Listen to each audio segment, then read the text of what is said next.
안녕하십니까, 노선호입니다. 8월 29일 일요일입니다. 8월 30일 월요일부터 9월 3일 금요일까지 한 주일 동안의 경제지표 발표 일정 살펴보는 시간 갖도록 하고요. 또 9월이잖아요. 9월을 앞두고 있기 때문에 9월에 투자 전략을 좀 세워보는 시간을 갖도록 하겠습니다. 먼저 8월 31일 화요일 날 MSCI 분기 리밸런싱이 있습니다. MSCI 분기 리밸런싱 썩 기분 좋은 소식만은 아니죠. 매년 하는 연례 행사예요. 그래서 2월, 5월, 8월, 11월 마지막 날 MSCI 지수 리밸런싱을 하는 날이고, 그에 따라서 외국인들의 매도세가 좀 출회될 수 있다. 이런 부분들 여러분들이 좀 생각을 하셔야 되겠습니다.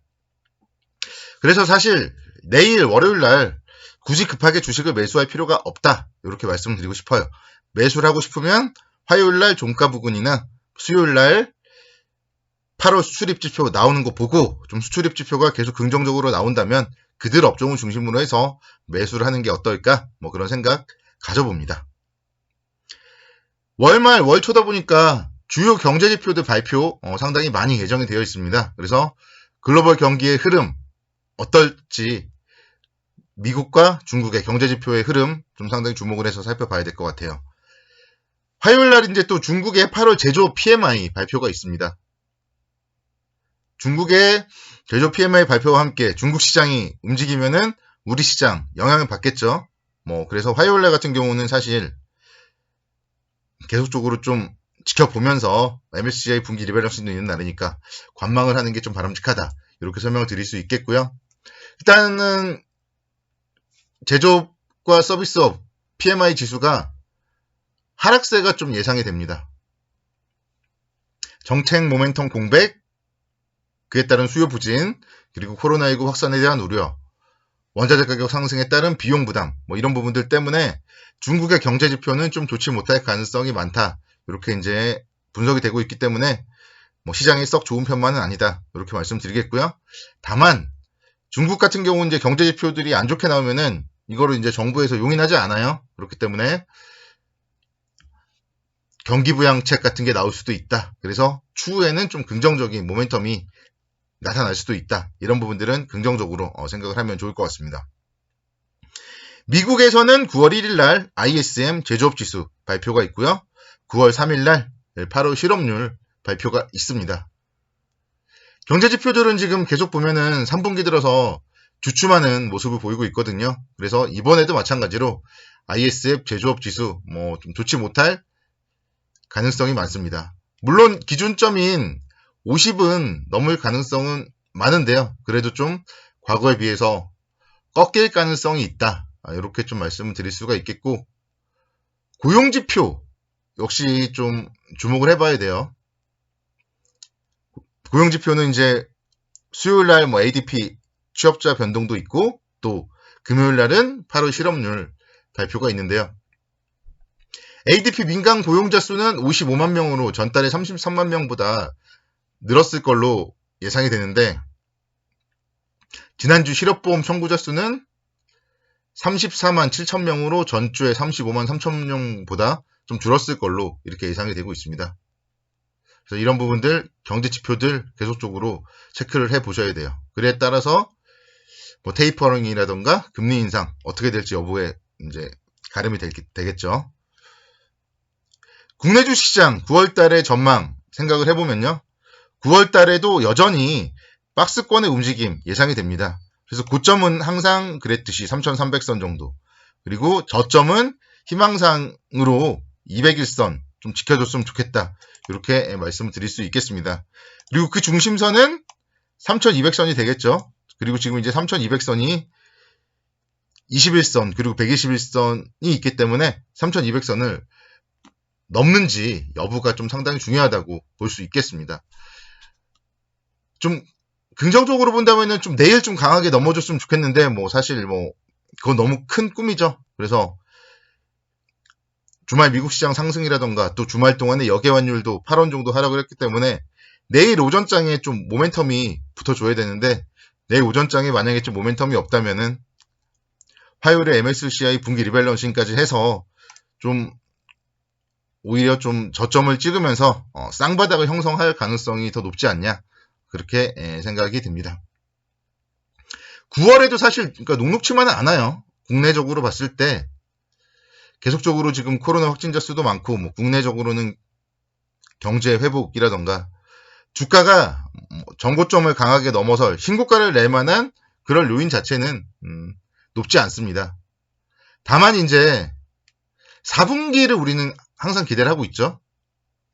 작년에도 여름부터 10월 달까지 조정을 받았고 11월 달부터 상승을 했단 말이에요. 그래서 올해도 좀 그런 비슷한 패턴으로 4분기를 좀 기대를 해보자, 이렇게 이제 설명을 드릴 수 있겠고, 조금만 더 참고 버텼으면 좋겠습니다. 그렇다면은 이 뭐 3,000선 정도에서 충분히 좀 저점 매수를 하면서 중장기적 관점에서는 좀 모멘텀을 기다리자, 이렇게 이제 말씀드릴 수 있겠고, 연말장세까지는 분명히 제 생각에는 제가 계속 언급드렸던 한 3,500선 이 정도까지 한 번 정도는 좀 상승 가능성이 높다, 이렇게 설명을 드릴 수 있겠습니다. 특히 이제 연말에는 좀 쇼핑 시즌이 기대가 돼요. 오프라인을 중심으로 항상 11월 달 정도부터는 대규모 할인 행사를 하고요. 또 추석 전부터 이제 지원금 지급하겠다고 했잖아요. 그래서 정부의 그런 지원금 지급과 함께 좀 경제가 살아나면서 시장에 긍정적인 영향을 미칠 수 있지 않을까. 큰 그림을 그려보자면 조정 시에 매수의 기회를 활용을 하자, 이렇게 설명을 드리도록 하겠습니다. 종목들로 한번 살펴보면요, 좀 친환경 테마에 여러분들이 관심 있게 지켜보시면 좋겠습니다.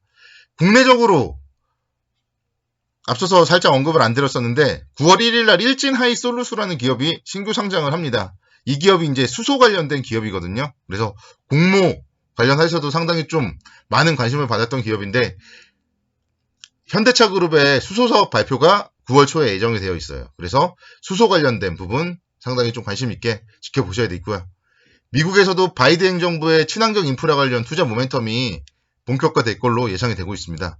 그래서 지난 금요일날 같은 경우에 코오롱 인더가 9% 상승을 하면서 신고가 거의 근처까지도 올라가는 모습을 보였어요. 그래서 코오롱 인더 이렇게 많이 상승을 하는데, 뭐 수급도 좋고 다 좋은데, 그렇다 하더라도 지금 좀 사실 우리 개인 투자자분들 심리가 그래도 좋은 편은 아니기 때문에 너무 비싼 거를 쫓아가기는 어렵다, 그렇게 이제 보여주고요. 그래서 코오롱 인더를 대신할 좀 비슷한 종목으로 저는 롯데정밀학을 말씀드리고 싶습니다. 롯데정밀학 같은 경우 보면은요, 121선에서 저점을 형성을 했고요. 이제 막 21선 돌파를 하는 모습이에요. 그리고 역시 기관의 수급 상당히 좋은 그런 모습을 보여주고 있기 때문에 다음 주에는 이제 이런 수소 그리고 친환경 테마 관련하여서 롯데정밀학 밀리면은 밀릴수록 이 121선은 손절선으로 해서 관심 있게 지켜보면 괜찮지 않을까, 이렇게 설명을 드리도록 하겠습니다. 그리고 이제 2차 전지도 요즘에 말이 많잖아요. LG화학이 엄청나게 급락을 하고 이러면서 말이 많은데, 그래도 잘 버텨주는 기업이 삼성 SDI입니다. 삼성 SDI 상당히 잘 버텨주고 있고요. 또 에코프로비엔 같은 경우에도 계속적으로 신고가 행진을 보여주고 있어요. 첨보 마찬가지 상당히 좀 윗단에서 계속적으로 위로 가려는 그런 움직임을 보여주고 있어서 좀 뭐 테마주들 자신 있고 자기는 만약에 밀렸을 때 손절을 잘할 수 있다, 그런 분들이라면 2차 전지 관련주들에 대한 좀 투자도 가능하다, 이렇게 설명을 드릴 수 있겠고, 안정성을 원하시는 분들은 기아 같은 종목도 계속 보셔도 돼요. 기아 82,100원인데 기관과 외국인의 수급 뭐 여전히 살아 있고요. 저점에서는 지금 상당히 더 빠질 가능성은 많지 않다, 이렇게 보입니다. 그래서 현대차 그룹에서 수소사업 발표하기 때문에 그와 관련된 모멘텀 충분히 좀 관심 있게 지켜보셔도 좋겠다 생각이 되고요. 그런 수소사업의 중심이요, 현대모비스예요. 그래서 현대모비스 같은 경우도 지금 상당히 좀 빠져 있습니다. 상당히 좀 안정적인 가격대, 여기서 바로 급등이 나오긴 어렵지만 수소 관련된 긍정적인 좀 모멘텀 기다려보자, 이렇게 좀 설명을 드리도록 하겠습니다. 오늘은 제가 일요일인데도 불구하고 종목을 딱 찍지 않고 좀 테마들을 설명을 드렸었는데, 이런 종목들 관심 있게 차분하게 대응하시기 바라겠습니다. 수고 많으셨습니다.